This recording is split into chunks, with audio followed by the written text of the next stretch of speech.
सलाखों के पीछे पहुंचते ही पाखंडी बाबा रामपाल की अय्याशगाह सामने आ गई। रामपाल की वो दुनिया बेपर्दा हो गई जिसमें सिर्फ वो और उसके बेहद खास गुर्गे जीते थे। खुद को भगवान कहने वाला, कानून से ऊपर समझने वाला रामपाल ऐशो आराम की जिंदगी जीता था। उसने अपनी ये अय्याशगाह बनाई लोगों को बेवकूफ बनाकर, अपने भक्तों का पैसा हड़प कर। आज उस दुनिया की एक एक चीज आपको दिखाएंगे जो रामपाल की ऐशगाह में पुलिस को तलाशी के दौरान मिली। सबसे पहले आपको दिखाते हैं फरेबी बाबा का बेडरूम।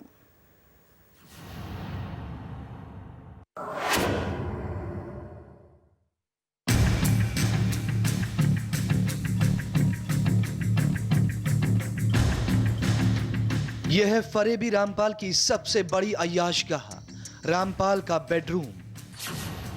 बेडरूम किसी हॉल से कम नहीं है। रामपाल के ऐशो आराम का सारा सामान इस बेडरूम में मिल जाएगा। ऐसा बेडरूम किसी संत का नहीं, किसी बड़े बिजनेसमैन का होता है। यह रामपाल का मेन बेडरूम है जहां वो सोता था। बेडरूम एयर कंडीशनड है, यहां एलसीडी है, होम थिएटर है। संत रामपाल का मेन कमरा यही है, मेन बिस्तर यही है। यहीं पर संत रामपाल बैठते हैं और इसी जगह पर उनके कपड़े अभी भी रखे हुए हैं। उसके साथ साथ चारों तरफ उनके चप्पल देखिएगा आप। आलीशान कमरा है, बेहद आलीशान कमरा, हाईली इक्विप्ड कमरा। ये बाबा का वो सिंहासन है जहां पर वो बैठते हैं, जहां पर बैठकर वो अपने वीवीआईपी गेस्टों को संबोधित करते हैं। अब हम आपको दिखा रहे हैं सोफिस्टिकेटेड उसी कमरे का एक वो हिस्सा जो चौंकाने वाला है। बाबा का ये पूरा सिस्टम है जहां पर बैठ के वो देश दुनिया की खबर देखते हैं। यहां तक कि जब बाबा कोर्ट के आदेश का पालन नहीं कर रहे थे तो इसी गद्दे पर बैठ के वो इसी टीवी के जरिए सभी खबरें देख रहे थे। यह है रामपाल की कपड़ों की अलमारी, कुर्तों से भरी पड़ी है। बेडरूम से अटैच एक छोटा सा किचन है, किचन भी पूरा मॉड्यूलर। रामपाल को चॉकलेट खाने का शौक था, इसलिए चॉकलेट के डिब्बे उसके बेडरूम में मिले। रामपाल का यह बेडरूम किसी होटल के कमरे से कम नहीं है। बेडरूम आपने देखा, अब आपको दिखाते हैं बेडरूम से जुड़ा बाथरूम। बाथरूम देखेंगे तो आपके होश उड़ जाएंगे। इतने बड़े बाथरूम किसी अरबपति इंसान के ही हो सकते हैं। रामपाल के इस आश्रम में कई बाथरूम मिले और हर बाथरूम में एसी लगे हुए थे।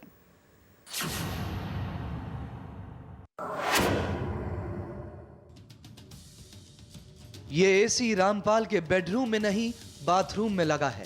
सतलोक आश्रम में रामपाल की अय्याशगाह देखकर हर कोई हैरान है। 20 बाय 20 के कमरे होते हैं, लेकिन रामपाल के इतने बड़े बाथरूम हैं। ऐसे 5 स्टार बाथरूम एक नहीं कई हैं रामपाल की इस लंका में। कोई बाथरूम ऐसा नहीं जहां एसी ना लगा हो। यकीन नहीं आता तो देखिए दूसरा बाथरूम, यहां भी एसी लगा है, पहले वाले से भी बड़ा। देखिए बाथरूम में घड़ी लगी हुई है, घड़ी बाकायदा अंदर का तापमान बता रही है। ऊपर से नीचे तक टाइलों से ढका हुआ है बाथरूम। बाथरूम के अंदर बाबा ने एसी लगा रखा है। ये अपने आप में बेहद चौंकाने वाली बात है कि बाथरूम के अंदर बाबा ने एसी लगा रखा है, पंखा लगा रखा है और हाई एंड बाथरूम को तैयार किया है। ये पूरा बाबा का ये तहखाना लगता है कि आश्रम नहीं बल्कि कोई लग्जरियस होटल है। कैमरा पर्सन दिनेश देवांगन के साथ मनीष प्रसाद, इंडिया टीवी बरवाला। खुद को जो आदमी भगवान कहता था वो फरेबी रामपाल जब अपने भक्तों को प्रवचन देता था तब वो एक बुलेट प्रूफ चैम्बर का इस्तेमाल करता था। ये चैम्बर भी पुलिस तलाशी में मिला।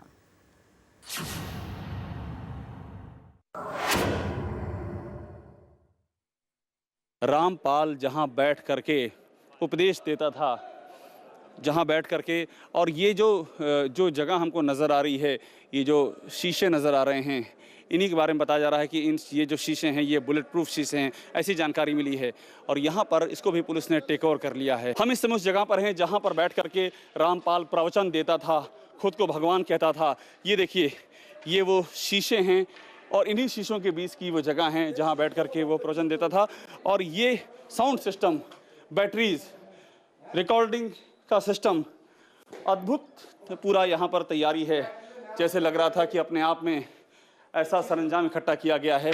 ये देखिए यहाँ पर लिखा हुआ है, नीचे भजन लिखा हुआ है और ये ऊपर स्क्रीन लगी है। इतना भारी भरकम बैठने की जगह है रामपाल की।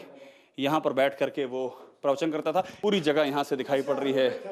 रामपाल का जो साम्राज्य है उसकी चूल्हे हिल चुकी हैं और लाइट्स देखिए यहाँ पर एक से एक जो लाइट्स हैं इस तरफ वो ये इशारा कर रही हैं कि ये खासी महंगी लाइट्स हैं जिनको कि रामपाल अपने इफेक्ट के लिए इस्तेमाल करता था। ये वो लाइट्स हैं जिसका इंतजाम किया गया। ये पूरा ये जो बुलेट प्रूफ का है क्या ये? हाँ सर, ये पूरा बुलेट प्रूफ का शीशा है।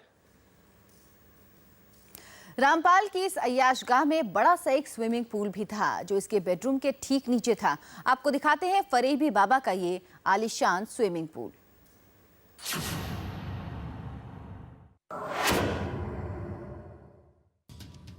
लोगों को बेवकूफ बनाकर धोखा देकर रामपाल ने अपने लिए ऐशो आराम का हर सामान जोड़ा।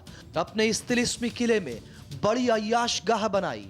इस अय्याशगाह का एक सबूत ये स्विमिंग पूल भी है। हैरानी होती है देखकर कि खुद को बाबा कहने वाला स्विमिंग पूल का शौक रखता है। रामपाल के घर के उस हिस्से में हम आ गए हैं जहां रामपाल ने एक स्विमिंग पूल बना रखा है। आलीशान सा ये स्विमिंग पूल है। ये जो पूरा रामपाल के घर का नज़ारा है ये बता रहा है कि ये जो अपने आप को संत कहता था किस कदर भोग विलास में डूबा हुआ था। देखिए अभी इसमें पानी नहीं है लेकिन इसकी अच्छी खासी गहराई है। इसकी टाइल्स इतनी खूबसूरत हैं और अच्छा खासा इसका आकार है। ये माया मोह के से दूर रहने का उपदेश देने वाले रामपाल के घर का नज़ारा है। ये रामपाल के घर का स्विमिंग पूल है और यहाँ से एक बार ऊपर की ओर देखिए, यहाँ से ऊपर की ओर देखिए कितना बड़ा ये मकान है। रामपाल को मसाज का शौक था। पुलिस ने जब उसके कमरे की तलाशी ली तो उसके कमरे से लाखों रुपए की मसाज मशीन मिली और तो रामपाल खुद को फिट रखने के लिए ट्रेडमिल का भी इस्तेमाल करता था।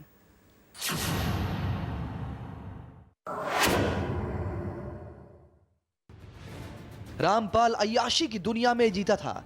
पुलिस जब रामपाल के आश्रम के अंदर घुसी, आश्रम की तलाशी ली तो उसके ऐशो आराम के कई सामान मिले। देखिए ये मसाज मशीन, इसकी कीमत लाखों में है। मसाज मशीन रामपाल के बेडरूम में रखी हुई थी। संत रामपाल जैसा कोई अपने आप को संत कहे जाना वाला व्यक्ति इसी तरीके के मसाजर का इस्तेमाल करता होगा। इस मसाजर की कीमत करीबन 5 लाख से ज्यादा है, लेकिन ये भी संत रामपाल के इस घर के अंदर है। रामपाल के शाही अंदाज की एक और तस्वीर देखिए, ये ट्रेडमिल। ये बाबा के घर का नज़ारा है। सेंट्रल एसी दिखाई पड़ रहा है। बाबा किस कदर सुख सुविधाओं का भूखा था उसकी निशानी दिखाई पड़ रही है। और ये देखिए फिटनेस का बड़ा शौक था बाबा को।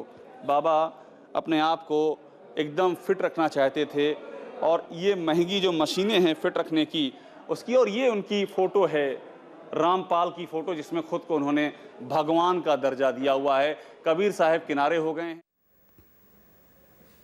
रामपाल की अय्याशगाह में पुलिस ने कई तिजोरियां भी बरामद की। इन तिजोरियों में क्या है ये बाद में पता चलेगा, लेकिन पुलिस को इन तिस्लिमी तिजोरियों से कई अहम सुराग मिलने की उम्मीद है जो रामपाल को बड़ी सजा दिलवाने में मदद कर सकते हैं।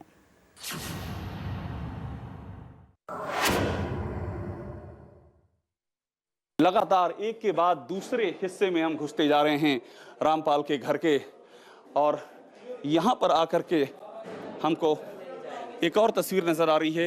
ये देखिए, ये तिजोरी मालूम होती है। हाँ तिजोरी। इसको खोल के देखा? नहीं किसी ने नहीं खोल के। भाई शानदार घर है इनका तो, बड़ा आलीशान। बहुत बढ़िया घर है। संतों का घर ऐसा होता है क्या? नहीं ऐसा नहीं होता। संतों का घर होता है सीधा साधा बाना और बिल्कुल सिंपल। फिलहाल एक ब्रेक के लिए रुकेंगे।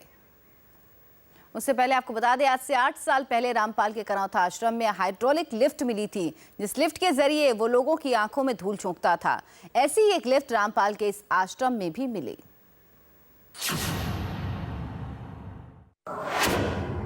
यही वो लिफ्ट है, यही वो लिफ्ट है। ये सुनहरे रंग की, ऐसे लग रहा है कि गोल्डन लिफ्ट हो। ये इसी लिफ्ट के जरिए तहखाने तक पहुंचता है। अभी ये लिफ्ट बंद है, कोई मतलब नहीं इसको दबाने का, क्योंकि यहाँ पर बता रहे हैं कि इसको खोलने का फिलहाल साधन इंतजाम नहीं है, लेकिन यही है तहखाने रास्ता। और ये लिफ्ट का कलर बता रहा है कि बाबा के तहखाने में क्या क्या हो सकता है। ये सुनहरा कलर है, स्वर्ण के रंग का कलर है, और ये है बाबा के तहखाने का दरवाज़ा।